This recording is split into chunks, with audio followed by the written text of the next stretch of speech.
studying in Mark 7 where Jesus was talking to the Pharisees about how they ignore God's commands for their own traditions. It says that you skillfully sidestep God's law in order to hold on to your own tradition. And he says, for instance, Moses told you to honor your father and your mother, but you say it is all right for people to say, I can't help you, for I have already vowed to give to God what I would have given to you.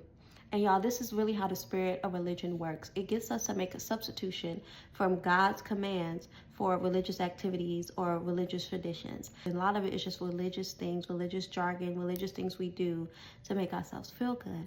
And then the Lord began to just open my eyes of how, the spirit of religion really operates in marriages and how it almost ruined my marriage. If you guys are new, I shared a story about how God restored my marriage, but he also revealed to me that through it, I had a lot of pride, and a lot of it being religious pride because I thought I was more spiritual than my husband. And what we have is a lot of people in this society, in the church, not in society, in the church, who they substitute God's command of submitting to your husband. They substitute God's command of do not leave your unbelieving spouse. They substitute God's command of do not put your wife away except for cases of adultery for religious ideas. We have people who commit so much time to ministry, so much time to serving and things like that, that they neglect their homes, that they feel like because they are doing the work of the Lord, because they're serving, they're doing things that are God things, that it's God's will and God is pleased with it. It's like, no, like your call is to your home.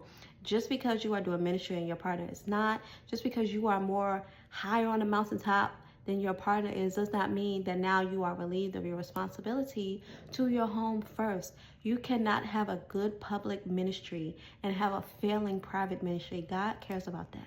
And you cannot substitute God things. You cannot substitute church for submitting to your husband. You cannot substitute ministry for taking care of your wife and loving your wife well.